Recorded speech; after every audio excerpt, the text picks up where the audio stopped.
It's okay. How am I supposed to get anything done? How am I supposed to get anything done? I know, but buddy, he kept me up all night. Oh my goodness. Oh my goodness. Oh. Oh, my nose is running. You see the baby in there? Do you see the baby?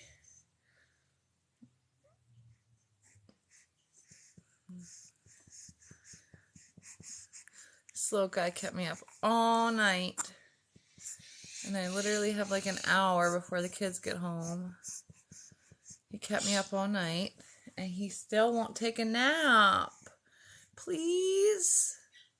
Just a little nap so I can do something? All night, buddy. I didn't get to sleep for even 10 minutes. I got a lot to do.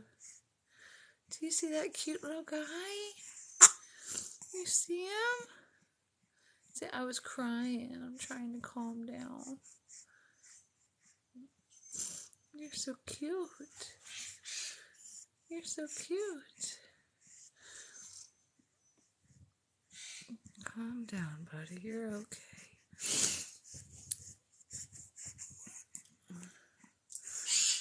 Once the other 4 kids come home, I can't get anything done. I can't get anything done with the one. Say hi, Ezra. Say, I was up all night, kept mommy up all night, and I won't even like chill in my swing or take a nap. Nope. I need to be held. And then mommy doesn't have any hands. I have so much work to do.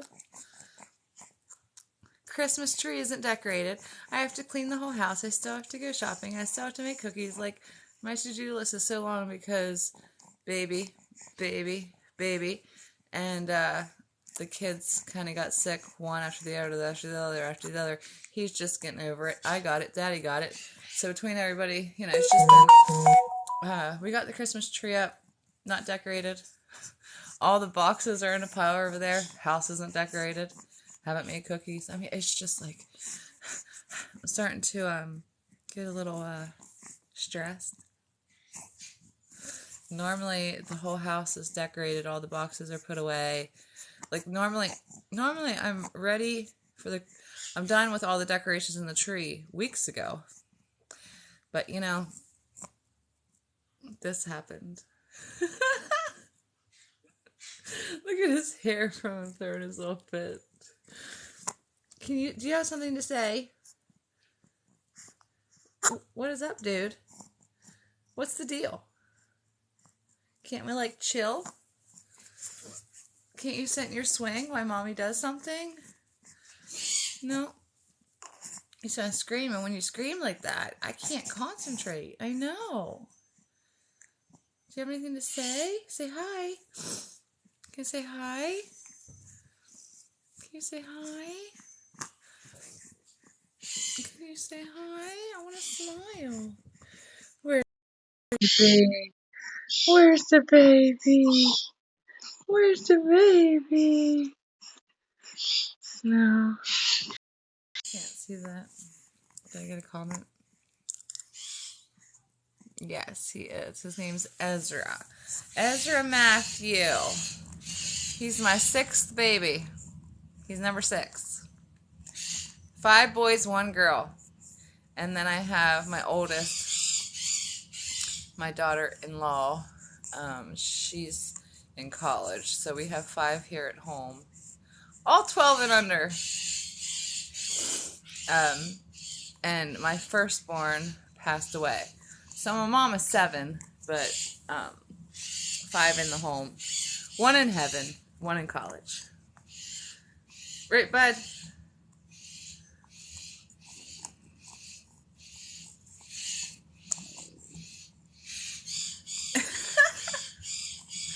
Like, I have so much.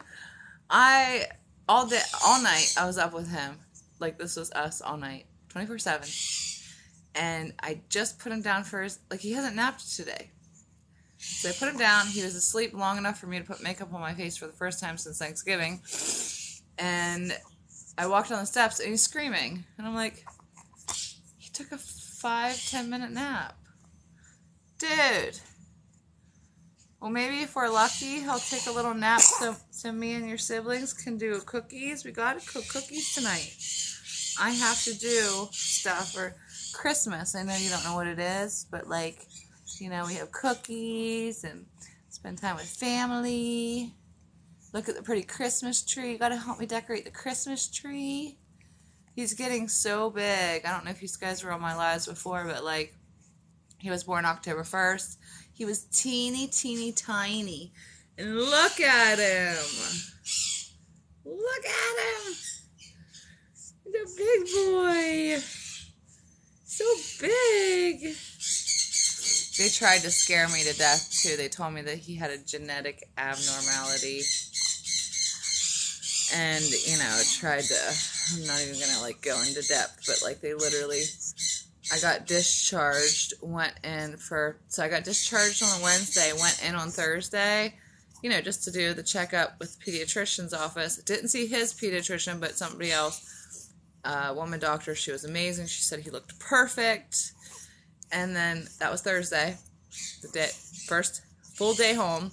Went to the doctor, and then Friday I get a phone call Friday night saying, we received test results from the hospital saying that your child has a genetic abnormality.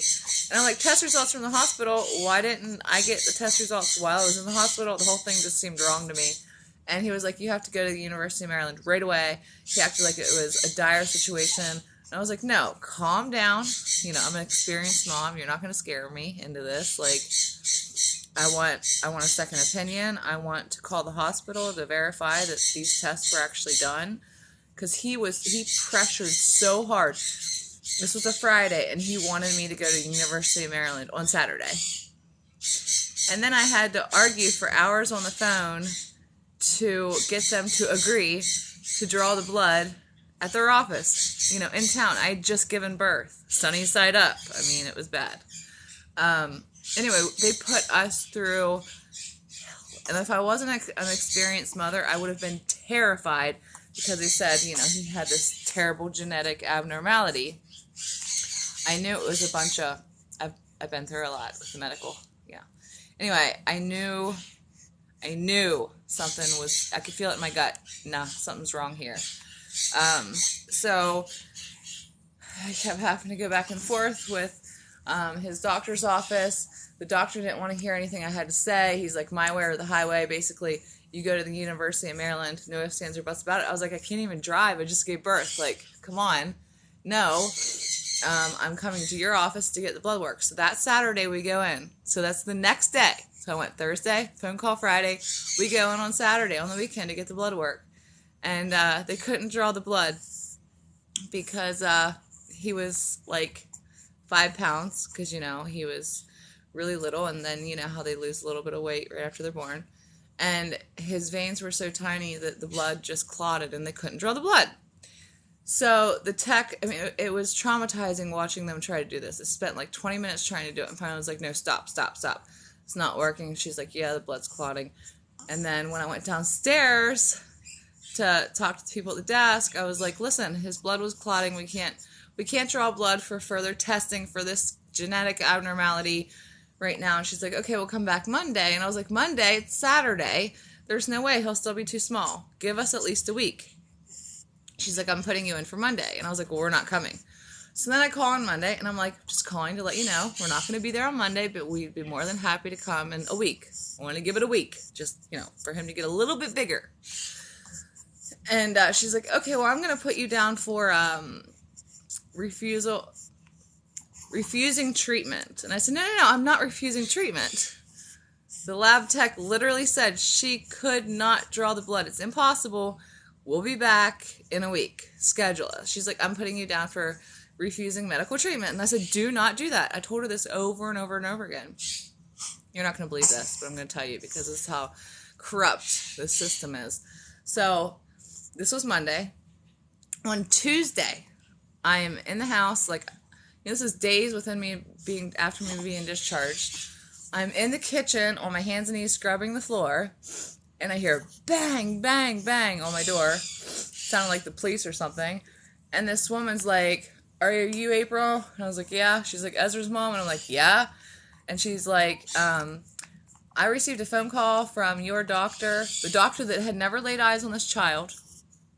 You know, the doctor that was put as his doctor at the hospital, but he had never seen him, ever. He just made one phone call and treated me like, you know, I had this feeling in my gut that whether he actually had any blood work saying there was an abnormality, referring me to University of Maryland would have gotten him, you know, like if he refers, it's almost like he gets endorsement or something for referring his patients there. It just seemed, I could feel it. It was wrong. We never did go there. But then, because, you know, I didn't do everything they wanted me to do, I should have been able to get a second opinion. Of course I can come back, you know, a week later, let him do the... I wasn't at all refusing. I was just doing what was best for my child. It's my job. I'm his mom. I already lost one baby. I'm not going to let it happen again for medical negligence. That's how my first son died. So, on Tuesday, this lady bangs on my door and she says, you know, your doctor called, or his doctor called, to file.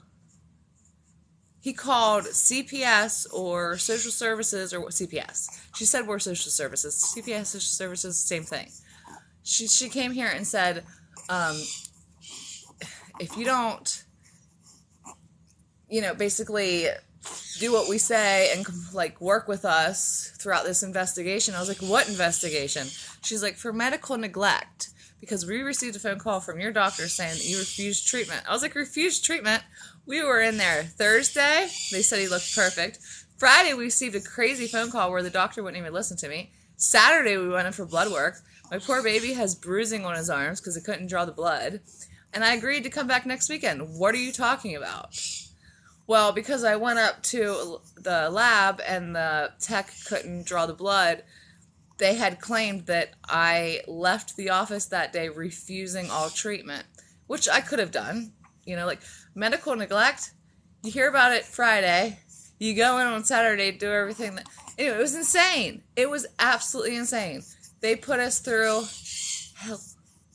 And took about a month and a half to finally get... A week later, we got the blood drawn. And then it took a little over a month to get the results back. And then me and my husband scheduled an appointment with the doctor that caused all this chaos. He had never even looked at his charts. You know, like, how dare him? What was he thinking? When me and my husband went in to confront him, he was literally squirming in his chair. And then, you know, because we confronted him, how dare you call and make such false allegations? And we go up to the lab tech, and she's like, oh, you're back. I hope we have better luck today. I feel so bad. You know, his blood was clotting. We just couldn't draw it. And I was like, I know. That's why I wanted to wait a week. Hopefully you have better luck today. It was really difficult, but she was able to draw enough blood. But while I was talking to her, she was like, yeah, well, the doctor called up here, and I told him, oh, yeah, she was here last week, and we did everything we could. We couldn't draw the blood. He was like, she was there? And she was like, yeah, she was here. We tried to draw blood for over half an hour. So he literally called to report me for medical neglect without even looking at the charts. Like, and think about it. He was hospitalized his whole life. We come home. We had like a half a day at home. We go to the doctor. Everything's perfect. We get a phone call. We go in the next day. We spend the whole day there. And then as of Tuesday, because I didn't show up on Monday because I knew the same thing would happen and I didn't want them poking and prodding at my baby, they were going to try to put medical neglect on me. Like, these people are so corrupt.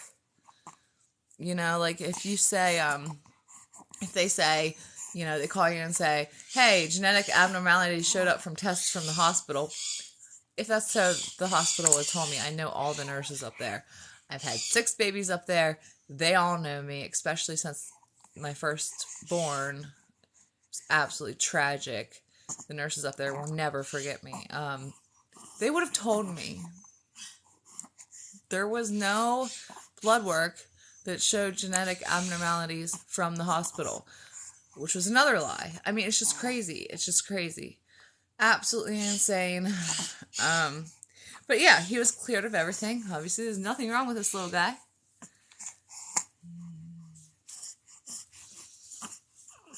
Thank you. Yes, we are blessed. We are blessed. But, you know, if I wasn't an experienced mother that has literally lived through hell and learned how corrupt these people are and that they'll do anything for a buck and make all these false allegations. You know, if I was a new mom, I would have been horrified thinking for sure my son had some sort of genetic abnormality, and I would have been like, oh yeah, doctor, anything that you think's best. And that's not the case. Once he got cleared of all genetic abnormalities, after the doctor explained everything to us, that he was cleared of everything, he said, but you know, I'm not a geneticist, so I still think it's best that you take him to University of Maryland just for further genetic testing. And I was like, why would we do that? I mean, we have all these kids, we've never had any problems with, you know, genetic abnormalities, and he just got cleared. We are not going. I'm telling you, this doctor has some kind of thing with the University of Maryland where if he refers his patients there, he gets some sort of, you know, money. Like, you know, it's corrupt. It's corrupt. It's corrupt. It was terrible to have a baby and go through all the stuff that we went through at the hospital. A whole bunch more corruption. And to get home, be cleared, and then be harassed by freaking CPS. You know, like, and we had done nothing wrong. The amount of stress, it put me through stress. I was just angry because it was all wrong and unfounded and illegal. But it made me even more mad because I know that there's a lot of new moms out there. I was that new mom once, and I lost a child due to medical negligence and malpractice due to my OBGYN's neglect at the time. And I chose to trust my doctor. I was young and dumb. Live and learn. They're not, sadly, most of them aren't thinking about what's best for you and your child. They're just thinking about what's best for them and their career and their paycheck. Anyway, so I don't know about all you other moms, but this guy has been a lot. He was 5 pounds when we brought him home because he lost a lot of weight, and he's tubbing up now, getting a lot stronger, but man, was that exhausting. So he's been 24/7 plus all the other kids, and then they all got sick, not COVID, but they just got sick, and I have to do all the shopping and all the everything. Help me. Help me. I need help. Help. What do you say, Ezra? Help. Help us. I should have made a little Christmas wish. What do people do? They put up like a little Christmas wish list and just like hope somebody will pick something off of it. It's so sad because my mom died again to medical malpractice right after the COVID lockdown happened. She was locked up in the hospital and they literally unalived her. They overdosed her with medication she didn't need. Anyway, it's just been really hard because my rock in this world is gone. It's just me and the kiddos and my husband. I miss Grandma. I miss Grandma. Anyway, Ezra, I wanted you to take a little nap, and I was gonna do some work because when the kids get home, we have to start making cookies right away. And because this morning's been so crazy, I had to run errands. And I gotta clean the kitchen. so that when they get home we can immediately start doing cookies. But I really wanted to clean the living room and move all these boxes over there and start putting decorations on the tree. So, like, how are we going to do that? I'll hire somebody to just come and hold him. He just wants to hold and play and coo and stuff. Can we get a smile? Can we get a smile? How can we get a smile without? He needs to see my face. Hey. Hi. Hi. Where's the baby? Where is he? Who's that? Who is it? Who's that? Can I get a smile? Can I get a big smile and a coo? You hear all the birds. I want to smile. He's facing the wrong way. He's got to see me smile. Anyway. Oh, there's Daddy. Roll back. Hold on a minute. Oh, someone walking. Daddy. I'm sharing off Ezra. Because, listen, I got ready. I was ready to go. And he just started screaming. You started screaming? Yeah, like I can't do anything. Yeah. Look how cute he is, though. Look, Daddy. I need to bite his I wanted him to smile. What are you I doing? Smile. But I'm fussy. I don't want to be in that chair. He just wants to be held. Yeah, non-stop. You want to be held non-stop. Non-stop, buddy. Where's my widow Ezra smile? I want a smile. Can you get him a smile? Hey, Ezra. He's too busy looking at himself. Kinda. Hey, what are you doing? He doesn't care about me right now. What's your baby doing? The best way to probably do it would be to turn the camera to him when I look at him, because that's when he does all his big smiles. He looks like he might be a little hungry. A little what? Hungry. He's following your finger. Hungry again. Breastfeeding. Best thing in the world, but when you have to get something done, it's like can't do anything else. Oh, dude. Hold on.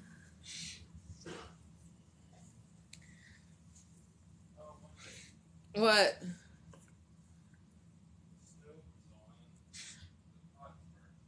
No! Harley? How bad? Matt, Harley? Is it gonna come off? Is it gonna come off?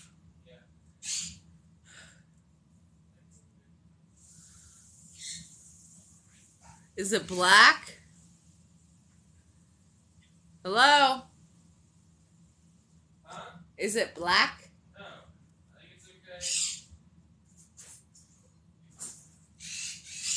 Left the pot on.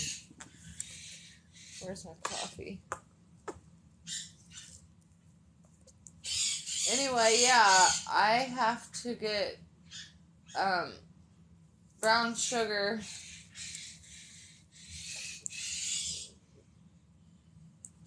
I should probably do that before I get the kids, because then we have to go straight to get ice cream. Well, then I'll do this for a minute, and then if he's still, bottle. Yeah. You're done. Yeah, I'm going to turn it off. Well, thank you. Anyway, I know I haven't been live in a really long time. I just wanted to show Ezra. And I need inspiration.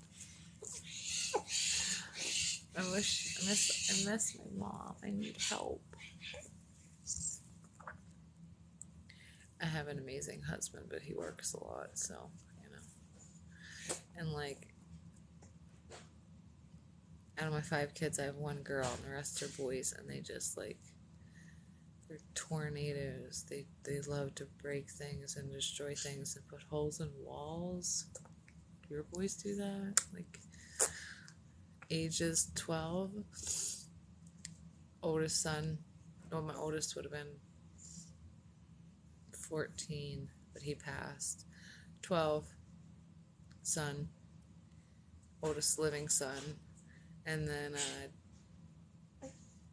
10, daughter, 7, son, 5, son, newborn son, and then my 20-year-old stepdaughter. But I raised her as my own, and me and her biological father divorced a long 20, I don't know, a long time ago, but I'm still mom because I started raising her when she was 1, and when I was married to her father, he was an alcoholic, so I took care of all the kids. I raised her. Mom was doing her own thing, so I was mom, and I still am mom. It's a beautiful thing. And I was like 20 when she came into my life, and I fell in love with her. So she's my baby girl, my big girl, baby girl. But I'll be back on when things calm down because I have to run some errands, and I'm gonna get to go without the baby because Daddy's here. That never ever happens. So I'll go live whenever I'm running errands, and then tonight I'll go live, turn on some Christmas music, we can bake cookies. I'll go live and bake cookies, decorate the Christmas tree. If you guys want to join?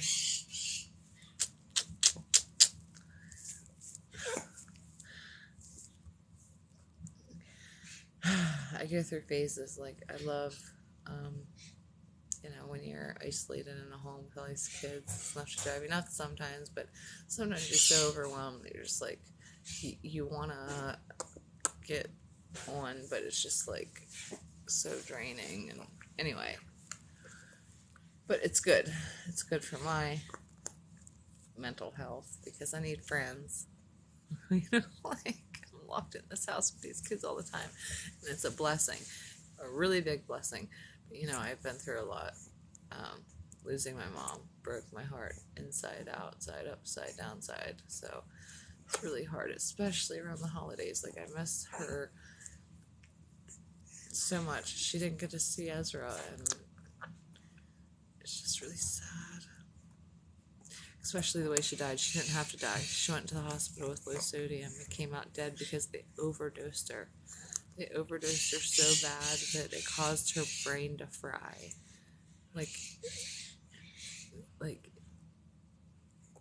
And I have it on video, him admitting what he did. Straight up, no remorse. And he knew better too. On the video, he said, if we give, because they were trying to bring her sodium, she's always had low sodium. And he said if it wasn't getting to the levels that they wanted it to, and they didn't talk to any of us because it was quarantine, they would have just told us, we would have said, her sodium's always low, don't even mess with it, like, it's not going to change. Well, they treated her for like a day, and it hadn't come up, and they're impatient, so they double dosed her, which caused her brain to fry.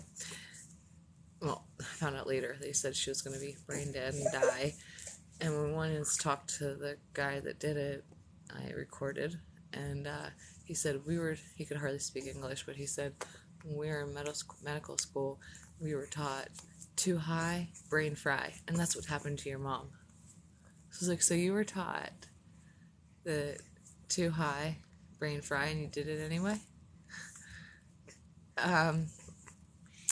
Yeah. She didn't even need to be admitted. Her family doctor just thought she should be checked, and she was fine, and left on her deathbed. My son's dead and my mother's dead because of medical absolutely neglect. It's just they killed her, and he knew better. Just like with my son, they knew better, but they were just too lazy to do their job, too impatient.